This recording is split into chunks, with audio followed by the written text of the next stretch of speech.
They thought the prenup would silence me. The room smelled of roses and old money, and my reflection in the gilt mirror looked like someone ornamental, not dangerous. But I had already seen the forged signature, felt the cold steel of their betrayal. I kept my smile, let them pour the wine, and memorized every word. By morning, they'd believe I was still the obedient wife. In truth, I was counting their crimes. And when the cameras turned at the gala, I wouldn't just be standing beside them. I'd be holding the match to the empire they thought would never burn. When I married Daniel Hayes, I thought I understood the world I was stepping into. He was the heir to the Hayes Group, a sprawling empire of luxury hotels, logistics companies, and philanthropic ventures that made the society pages hum. At 36, I wasn't some wide-eyed ingenue. I was a strategic investment consultant with years of experience, untangling messy portfolios for high-net-worth clients. But nothing in my career had prepared me for the choreography of the Hayes family's social sphere.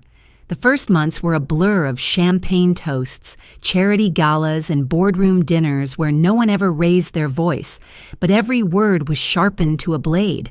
I learned quickly that in their world, a smile wasn't an expression. It was a weapon, honed and wielded for advantage.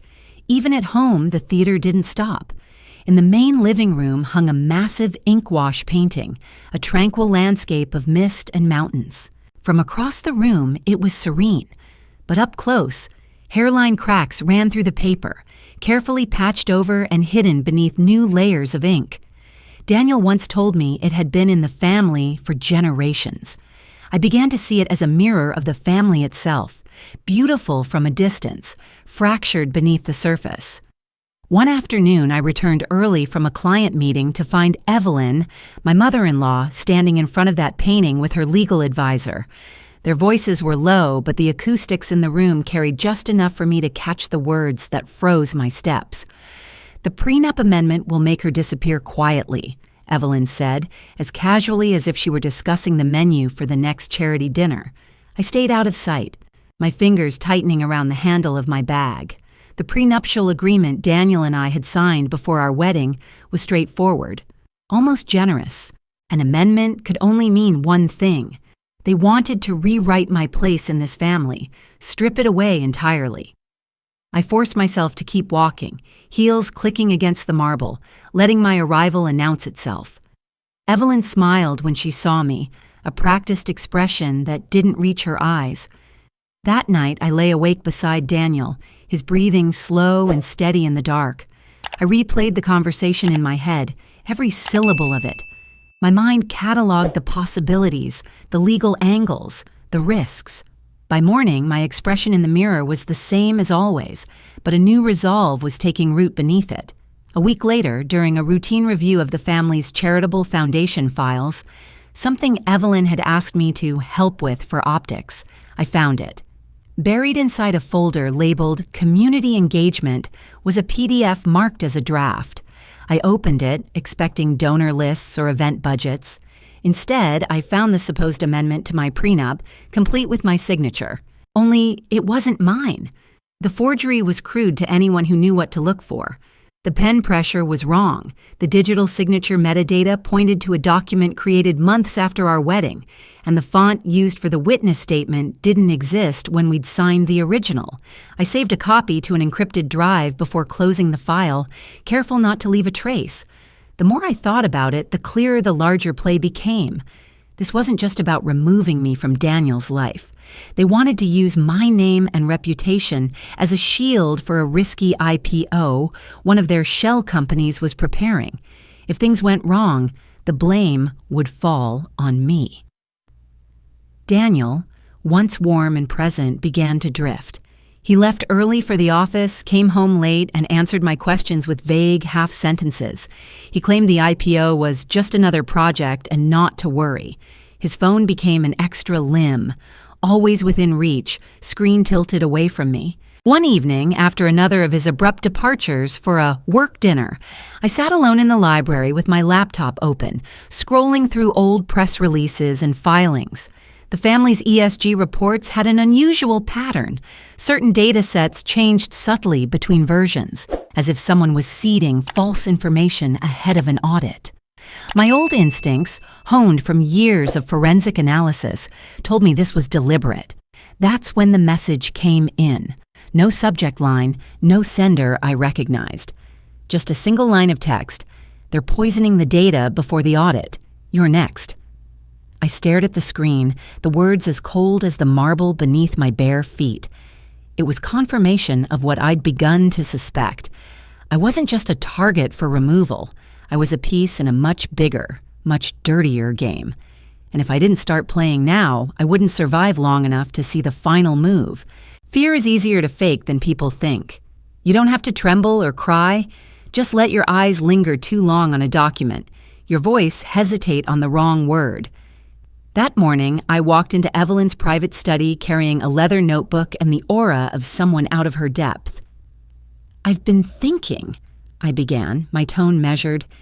"If something unfavorable were to appear in the press, how would we handle it? I don't have your experience with this sort of crisis." Evelyn looked up from her desk, an antique monstrosity of mahogany and brass. She was already dressed for the day in a silk blouse the color of old coins, every hair in place. She smiled, not warmly, but in that way people do when they smell an opportunity to assert dominance. It's all about managing the narrative, Ava. Perception is reality. If the facts don't fit the image, we reshape the facts. She tapped her temple. You'd be surprised how malleable numbers can be, even in audited reports. I let the silence invite her to keep talking. The auditors, she continued, almost amused, they see what they're given. That's why we use data poisoning. The words were so casual I almost missed them. Seed the reports with harmless inconsistencies first, makes them focus on the wrong thing. By the time they're satisfied, the real adjustments are buried 3 layers deep. I nodded as if this were a fascinating new trick, not a felony. My phone, angled just right against a stack of books, recorded every word. Later, in my study, I combed through the Foundation's shared drive again. Buried in a pending review folder was a locked spreadsheet titled Q3 ESG, Final. The file size was too large for a standard report, and the encryption was heavier than usual. When I finally cracked it with an old decryption tool from my consulting days, I saw what she'd been talking about: emissions figures swapped with irrelevant metrics, donor contributions duplicated across fiscal periods, and revenue lines subtly altered to hide shortfalls. Every change looked innocuous in isolation, but together they painted a false picture of stability and virtue. I exported a clean copy to my encrypted drive and deleted the local footprint. The rush in my veins wasn't fear anymore, it was recognition. Before this marriage, I'd spent nearly a decade in forensic data analysis for a hedge fund that specialized in distressed assets. I'd hunted down shell companies, traced offshore transfers, and built models to detect insider manipulation. I'd left that world behind when I thought I'd found something more meaningful, something less corrosive. Now, every skill I'd buried was clawing its way back to the surface. That night, I opened an old contact list I hadn't touched in years. I started with Michael Park, a data engineer who owed me more than one favor. Then Julia Ramirez, a financial journalist with a nose for stories that burned reputations to the ground. Finally, I reached out to Robert Keene, a former SEC investigator who'd once told me, "You can buy time, you can buy silence, but you can't buy a clean audit once I've got my teeth in it." Each one responded within the day. We met in a back room of a quiet wine bar on the other side of the city, away from anyone who might recognize my face. I laid out what I'd found: Evelyn's casual confession, the doctored ESG report, the pattern of minor inconsistencies over multiple filings. Michael leaned back, whistling low. They're not just poisoning data. They're using a template. Same obfuscation sequence across reports. I can prove intent. Julia's eyes lit with the kind of hunger only a career in investigative journalism can sharpen. This isn't just a society scandal.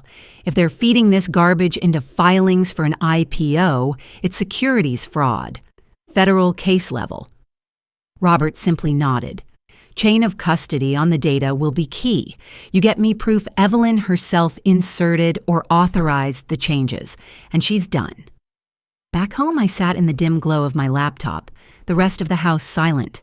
My fingers hovered over the keyboard as I considered my next move. Catching them wasn't enough.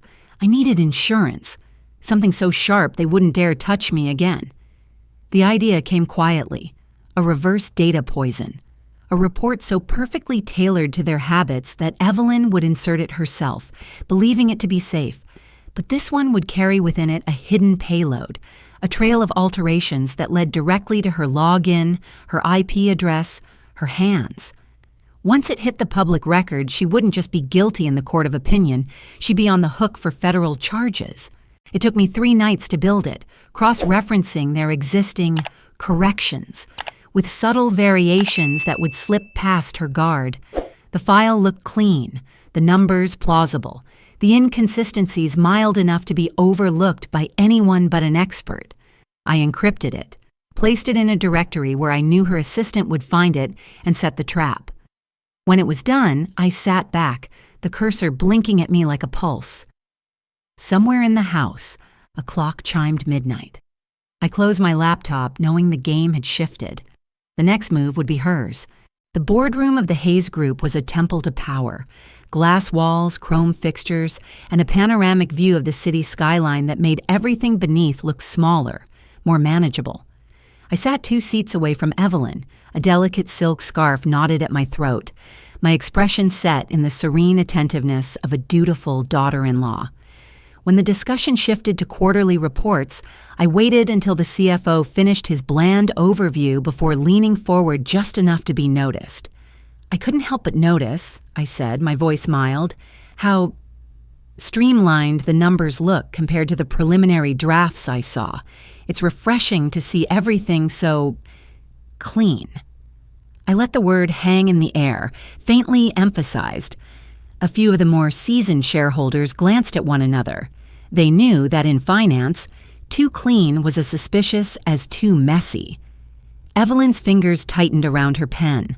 The rest of the meeting passed without incident, but the air between us was taut. Later that afternoon, I received a text from Evelyn's assistant. Mrs. Hayes requests your presence in the private conference room at 5. When I walked in, the blinds were drawn. Evelyn sat at the head of the table, Camille to her right, Daniel to her left. 2 of the family's legal advisors stood in the corner, silent. This can't continue, Evelyn began, her tone clipped. Your comments today were inappropriate. Camille leaned forward, her smile all teeth. We can't have her poking around anymore. There are cleaner ways to remove her from the narrative. A little video evidence goes a long way. Evelyn's brow furrowed. You're suggesting a deepfake, Camille said smoothly. She's on enough security cameras at events. We manipulate the footage, create a narrative. Fraud, bribery, whatever plays best. By the time she denies it, the damage will be done. I kept my face neutral, eyes downcast, letting them believe I was cowed. Under the table, my phone recorded every word, every calculating glance, every casual discussion of framing me for crimes I hadn't committed. When the meeting ended, I excused myself without protest, the weight of my new evidence settling like a loaded weapon in my pocket. That evening, Daniel came home earlier than usual. His tie was loosened, but his jaw was tight. He didn't sit. He stood in the doorway of our bedroom, arms crossed. I had a conversation today, he said, with my mother, with Camille. I closed my laptop. And? He stepped closer, his voice hard. They think you've been spying on us, gathering information to destroy this family. I almost laughed, but the cold in his eyes stopped me. Do you believe them? I believe I don't know who you are anymore, he said. Pack your things, Ava. I've had your access to the account suspended. Your cards won't work. The precision of the blow was almost admirable. They hadn't just tried to strip my reputation, they'd cut off my ability to maneuver. Without funds, I was meant to be helpless. I didn't argue, I didn't beg. I simply walked past him, down the hall to the guest room where I kept a locked briefcase. Inside was a slim, encrypted drive containing everything I'd gathered. Evelyn's confession, the doctored ESG report, and now the meeting about the deepfake. They thought they'd left me cornered, but corners can be launch pads if you know how to use them. Hours later, sitting alone in the dim kitchen with only the hum of the refrigerator for company, my laptop pinged. An email. No name, no signature, just a subject line that made my pulse jump. The senator will see you now. I stared at the screen, the glow casting long shadows across the marble countertop. Whoever had sent it knew what I was tangled in, maybe even more than I did. And if this was the same senator I thought it was, the game was about to change again, this time on a national stage. The senator's office was tucked into an unmarked building in the quiet part of downtown, the kind of place you wouldn't notice unless you knew it was there. Inside, the air smelled faintly of coffee and printer toner. He was waiting for me in a small conference room. No entourage, no pretense, just a man in a navy suit whose handshake was firm and deliberate. "I've been following the Hayes Group for a while," he said without small talk. "You've stumbled into something bigger than you realize. The data poisoning isn't just your family. It's happening across multiple Fortune 500 companies, different industries, same fingerprints." I sat across from him, my encrypted drive in front of me like a loaded gun. "You want my evidence?" "I want a partnership," he corrected. "But I can't subpoena a senator's in-laws without probable cause. That's where you come in. If we seed them with a poisoned report, one that looks just right, and they put it into a public filing, I can open an investigation in broad daylight. No shadows, no whispers." It was a dangerous proposition. If Evelyn suspected for a moment that I'd planted false data, she'd bury me before she fell. But the thought of watching her hoist herself with her own rope was intoxicating. We worked late into the night, his data team building a clean ESG report with subtle irregularities designed to trigger an automated blockchain alert. Every figure matched Evelyn's style of manipulation, down to the misplaced decimal she favored when adjusting carbon offsets. The moment she submitted it, the system would log her digital signature and send simultaneous alerts to financial regulators and a network of investigative journalists.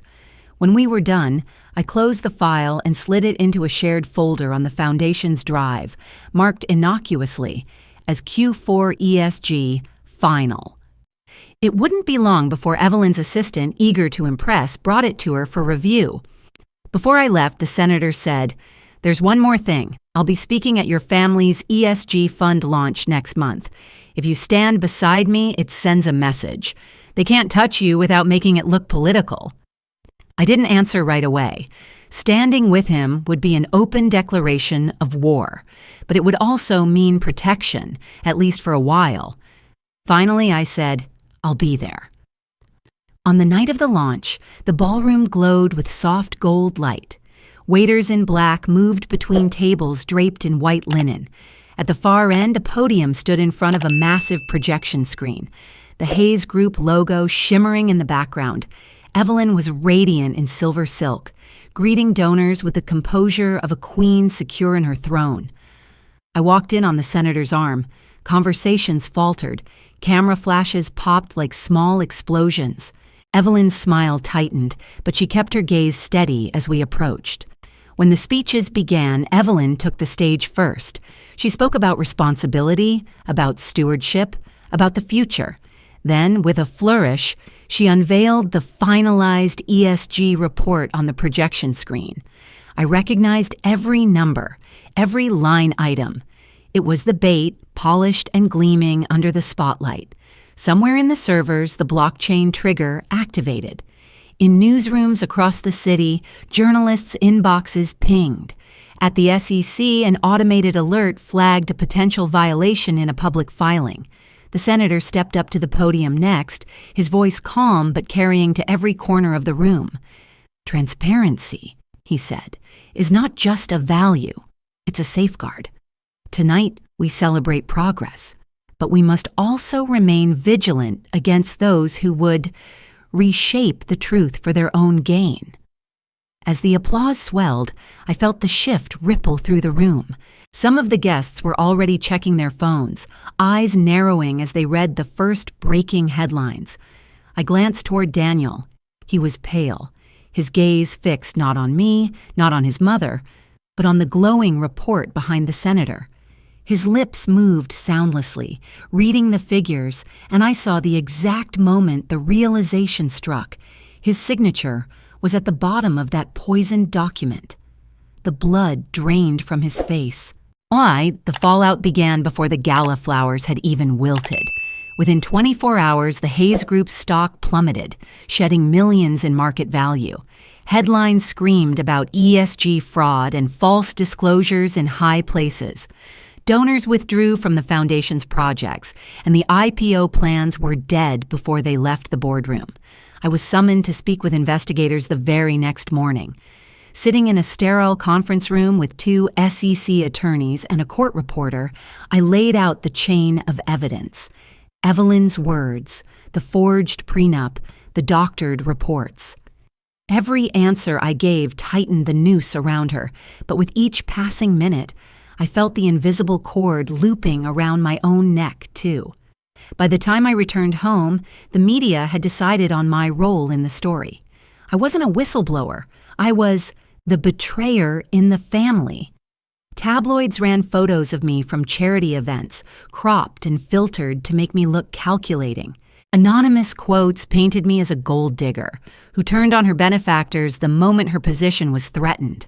The house felt like a museum after an earthquake, everything still in place, but you could feel the cracks in the foundation. I stayed in the guest room, my suitcase open but unpacked, waiting for the next move. That night, as rain rattled the windows, my encrypted email lit up with a message from an address I didn't recognize.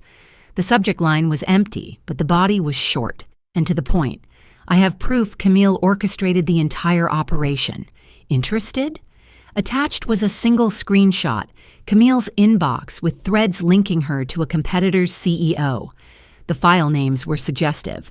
Acquisition timeline, Hayes Financials, internal, data poison protocol.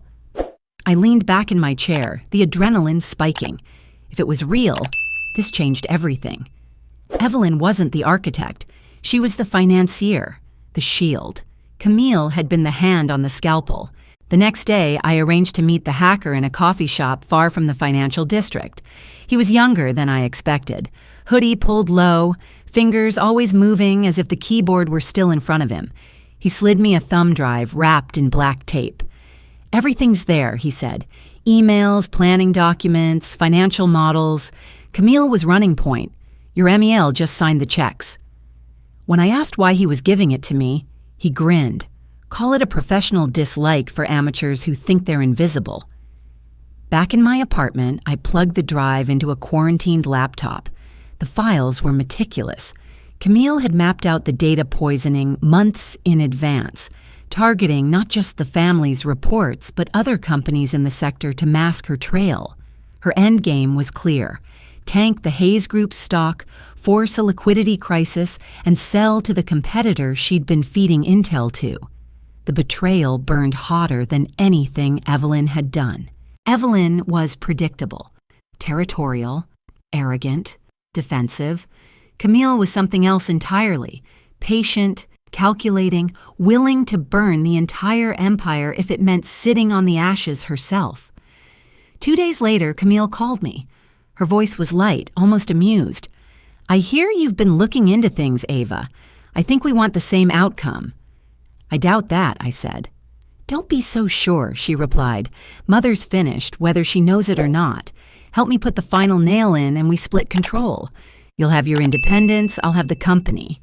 Daniel can play house with whoever he wants. Everyone wins." I stayed silent long enough for her to fill the space. "You don't have to like me," she said. "You just have to be smart enough to know this is your only real option. Think about it." The line went dead before I could answer. I sat there, the phone still warm in my hand, the thumb drive on the desk beside me like a coiled snake. Joining Camille meant betraying every instinct I had left, but refusing her meant she would keep moving without me, and I'd be next on her list. The rain outside had stopped, but the air in the room felt heavier than ever. I didn't call Camille back. I didn't need to. Instead, I opened a secure connection to Julia Ramirez, the journalist who'd been circling this story like a hawk since the first headlines hit. Within the hour, I transferred the entire contents of the hacker's thumb drive, along with my own archive, Evelyn's confession, the forged prenup, the deepfake meeting, every piece of poisoned data I'd uncovered. "This will bury them," Julia said, her voice taut with the thrill of the hunt. "That's the point," I replied. By morning, the story was everywhere, not just in the business section, but front-page news. Hayes, heiress, and matriarch linked to corporate espionage, securities fraud. Camille's emails were laid bare for the world to read, complete with her plans to sell the company to its rival. Evelyn's role as financier was undeniable. Her digital signature splashed across falsified ESG reports. The legal response was swift. Federal prosecutors filed charges against both women: conspiracy, fraud, manipulation of financial disclosures. The SEC froze their personal assets. Evelyn's polished public veneer cracked in the courtroom sketches that filled the evening broadcasts. Camille's smirk from her booking photo became an instant meme. Daniel was spared indictment, but not humiliation. He lost his position in the company and the trust that had once guaranteed him the family's fortune. When I saw him outside the courthouse, he looked lighter, but not happier, like someone who'd been cut free from an anchor, only to realize he was still treading deep water. 3 days later, an embossed envelope arrived at my apartment. Inside was a formal letter from the International ESG Oversight Consortium, inviting me to serve as their executive director. The role to create a new global standard for monitoring and verifying ESG compliance, with full authority to audit and enforce. It wasn't just a job, it was a seat at the table where the rules were written. I said yes before the ink on the offer had time to dry. The transition was fast. 1 month later, I was standing in a sunlit corner office overlooking the river, the city skyline stretching wide beyond the glass. On the far wall, framed and perfectly lit, hung the inkwash painting from the Hayes house. I'd bought it at a quiet estate auction, the cracks still visible, but now laced with gold in the style of kintsugi. The fractures didn't hide anymore. They told the story of survival, of strength in repair. Under my leadership, the consortium moved quickly. We built a decentralized blockchain-based verification system, immune to tampering, open to regulators, journalists, and the public. Each ESG report would be validated by independent nodes around the world, making data poisoning all but impossible. Corporations could no longer control the narrative with creative math and pretty PDFs. The numbers would be as transparent as glass. There were challenges: resistance from entrenched interests, attempts to discredit the system, legal threats from companies that had thrived in the shadows. But the work was worth it. I watched as the first wave of audits rolled in, exposing discrepancies that would have gone unnoticed a year ago. Investors took notice. Markets began to reward truth over theater. Sometimes, late at night when the office was quiet, I would run my fingers along the gilded seams of the painting. It reminded me that breaking is not the end, that the right kind of fracture can be the start of something stronger. One evening, as the winter light faded and the city lights blinked on, my email chimed.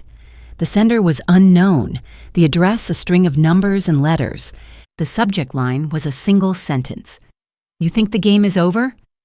The message contained nothing else. No attachments, no signature. Just those words sitting in my inbox like a spark in dry grass. I leaned back in my chair, eyes on the city beyond the glass. Somewhere out there, another game was already beginning, and this time, I'd be ready before the first move was made.